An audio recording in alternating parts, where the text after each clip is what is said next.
not a game. It's a race. Hello everybody, welcome back to this channel, and today I'm gonna show you guys how to make a pet hatching system in a very easy way from scratch.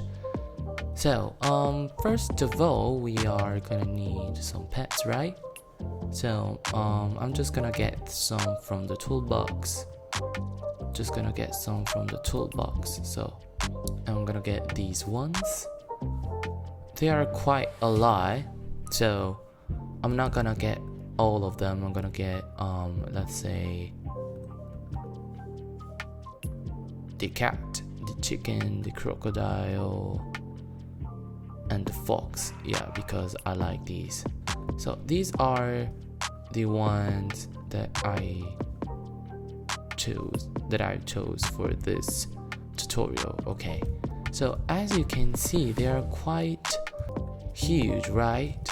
So in comparison, you can click here avatar character and click block avatar.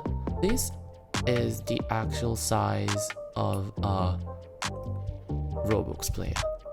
Yeah, we can see the pets are quite huge in comparison, right? To size them, to scale them as we want. This is the perfect size, right?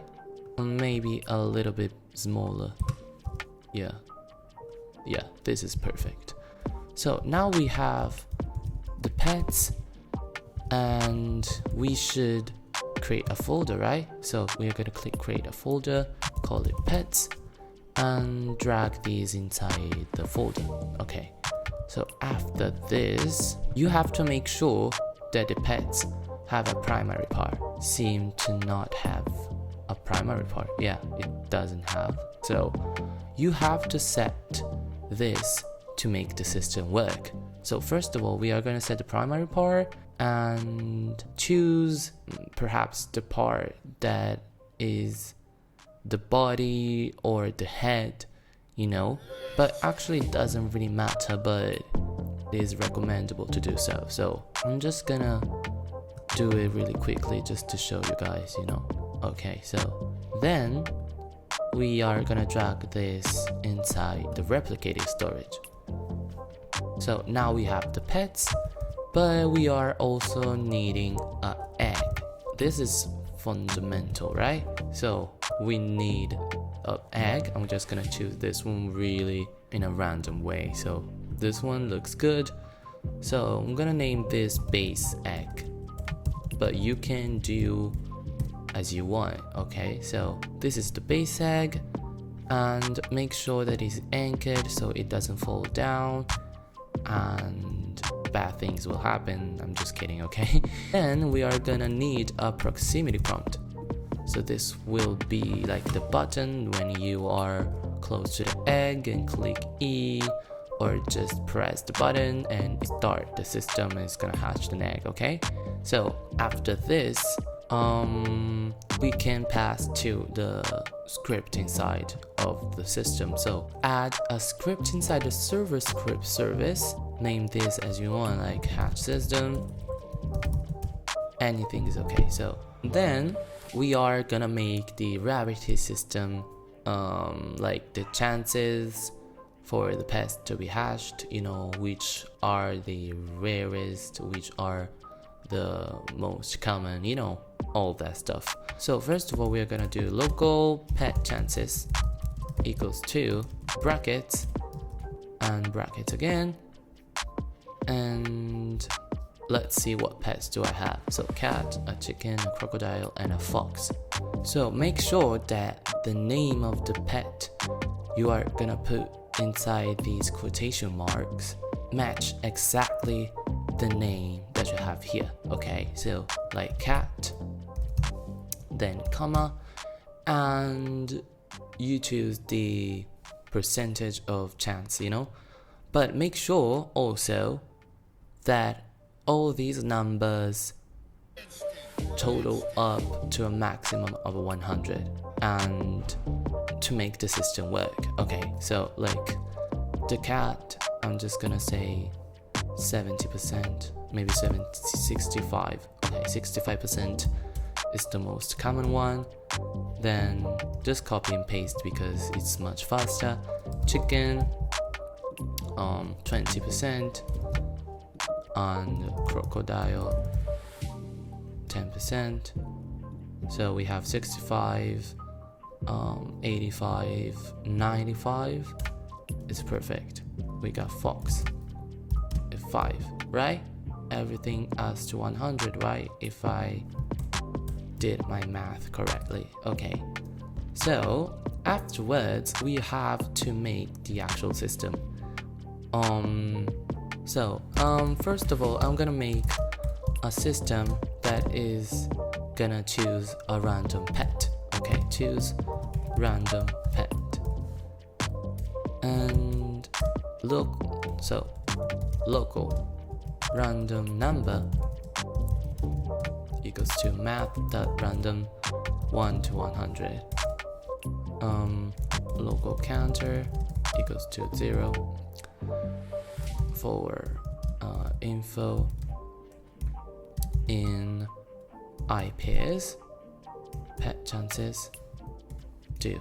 So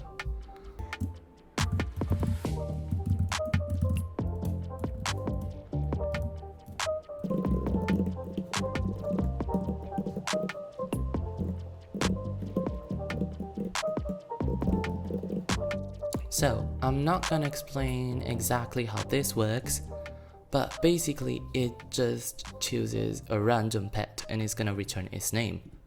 Okay, and we are gonna use this function later in the script that we are gonna do later. Okay, so now we have to make sure that the mechanics work when a player actually presses and activates the egg prompt. Okay, so local egg, let's put this yeah, it's okay anyway. Look, egg equals to workspace egg, base egg, not base plate but base egg. Local proximity prompt equals to egg, wait for child proximity prompt. Then proximity prompt dot triggered, we are gonna make another function that is gonna say prompt triggered. We name it prompt triggered, and basically it's gonna connect there. Okay, so when the proximity prompt is triggered, it's also gonna run this function. And inside the parameter we're gonna say player, because when a proximity prompt is triggered, it basically gives us the information of the player too.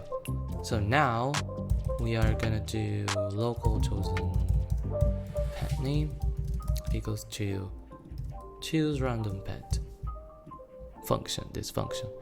What this does basically runs this function, and the random pet name is gonna return and save into this variable that we have just created. Okay, now we have to tell the player that they are actually hatching a pet. So the frame and the UI, so we are gonna pause this for the moment and pass into the client system.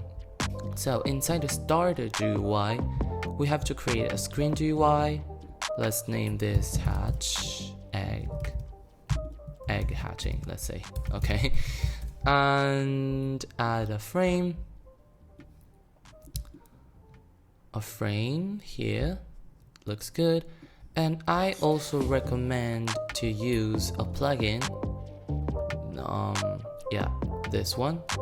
And we are gonna add a constraint, also unit conversion, position a scale and the size to scale the size automatically, and it's really useful so that when the screen size changes, let's say, you know, you can see that the frame changes too. Now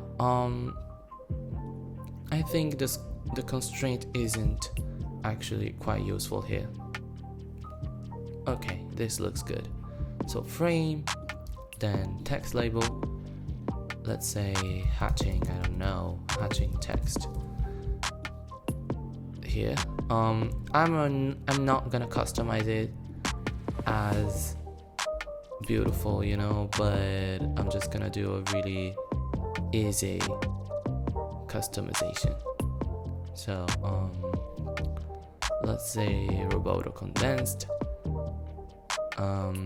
text scaled, text anyway, this is gonna change, okay, with the script, but let's say it's gonna be like hatching, and then it's gonna turn into the pet name that you just got. Okay, I'm just also gonna add a UI corner to make it a little bit more cute, and change the background color to maybe this one. Yeah, looks good to me.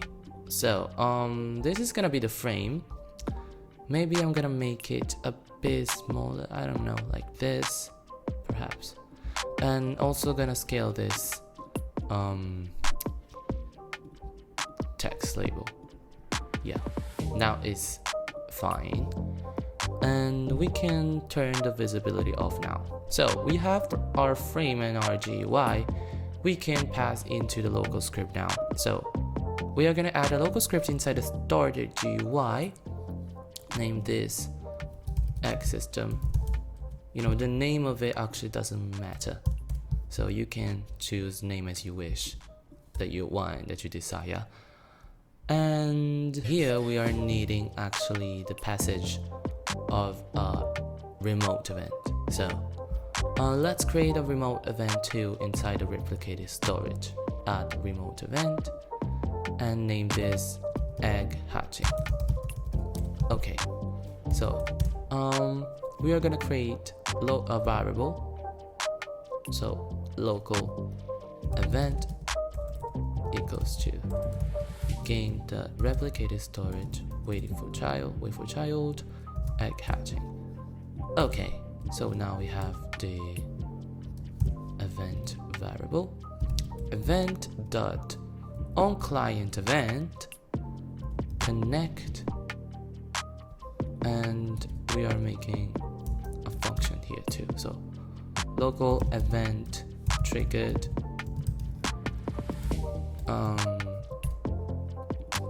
local function event triggered, and yeah, and also we are gonna pass the information of the pet name later. Okay, so now when the proximity prompt is triggered, we have to make sure that the frame is visible, right? So we are also needing a variable for the frame. So frame equals to script that parent. This is the GUI, so local GUI script that parent, local frame equals to GUI wait for child frame. Wait, how did we call it? Oh, sorry, this has to be inside this. Anyway, in the other way actually works too, but for this line to work, it has to be inside this. Okay, so GUI wait for child frame, then local hatching text equals to frame wait for child hatching text. Okay, so now we have this variable ready too, and so frame dot visible equals to true. Basically it's just the frame becomes visible, right? Then we are gonna say hatching text equals to hatching. We can also add a simple shaking text effect if you want, but it's not needed to make this work, but I'm just gonna add it. So what this does basically is gonna make like a shaking text effect, but it is actually not necessary for this system to work, so do not worry about it. But if you want, you can just copy this code and you will be fine. And now we are gonna change the hatching text. I forgot to put dot text, and this is really important. So make sure that you have dot text equals to blah blah blah. Okay. And now it's gonna reveal the pet that the player has gotten. Okay. So you got a pet name, and then the player is gonna wait 2 seconds to, the system to make the frame visibility to invisible. Okay, visible equals to false. And now we have basically finished the client system for now.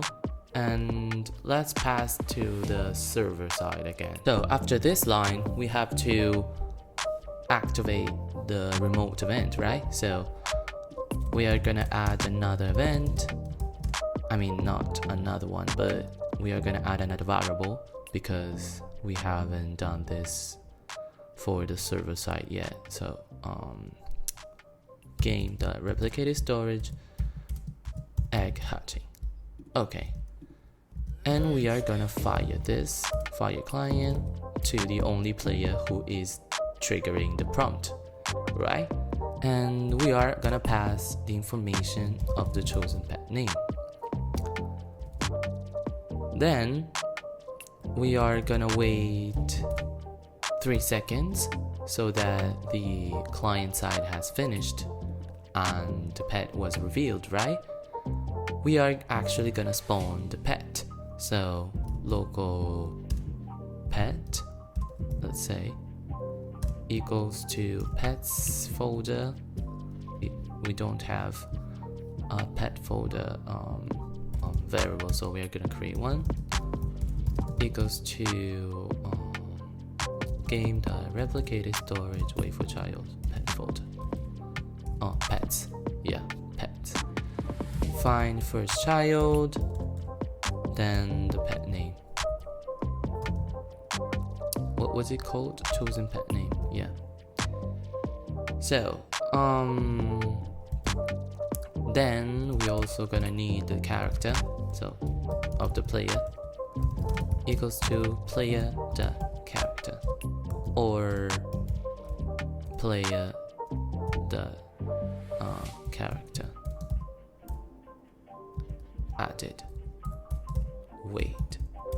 So I always do this to make sure that the character actually exists and the player isn't dead or something. So this will basically debug any situation. Okay, then we are gonna make an if clause. So if pet and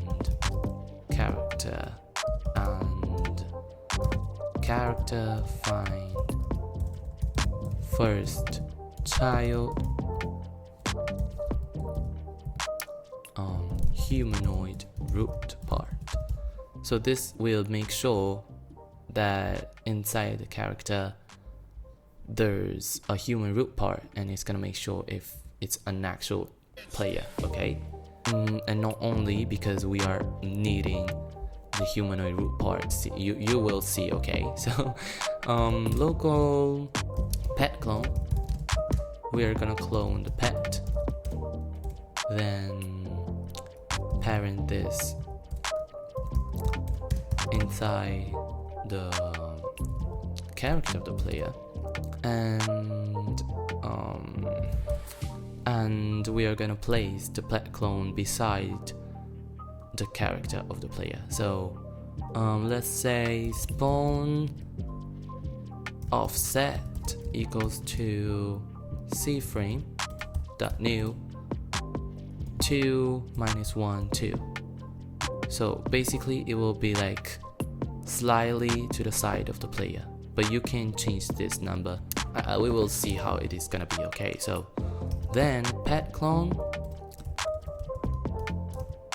primary part cframe character dot humanoid root part dot C frame.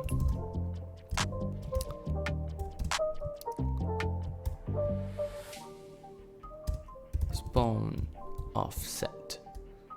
Okay, to make this line work, it is fundamental that you have a primary part in your pet's model. That's why I said in the beginning that it is actually really important. Okay, so afterwards we have to make sure that the pet is glued to the player, and so the pet will move with moving, basically. Yeah, so to make this system work, we are gonna use a weld. So instance.new weld constraint, then weld.part 0 equals to pet clone dot primary part weld.part 1 equals to character.humanoid root part weld.parent, and it's gonna be pet clone dot primary part. Okay, so let's see if everything works fine. I really hope so. We have an error here, which, oh sorry, I didn't connect the function to this. So event trigger connect to event triggered, and yeah, so we have no errors for now. Where is the egg? Oh, it's so far. Oh my god. Okay, so let's move this a little bit closer to the spawn. Oh, actually just move the spawn location more close. Okay, it's now closer. Yeah, let's see if this works. So the interaction works. Click E, hatching, you got a cat. And then we got a cat, which, oh sorry, I forgot to tell you that you have to make sure also that the pets aren't anchored. So you have to disable anchor from them, and now it should work, I think. You got a cat. Oh yeah, if the pet is not anchored, you have to weld them. So you're just gonna select all the parts of the pet and use this plugin that is gonna weld them automatically. So weld all, and do this with every pet of yours. Okay, so now maybe it will work fine. Let's hope so.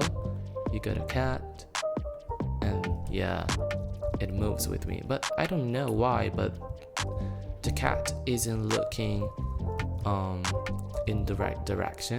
You got a cat, and yeah, I'm always getting a cat, but this works though. You got a crocodile and got a crocodile. The thing is that I don't know why. So how can I fix this?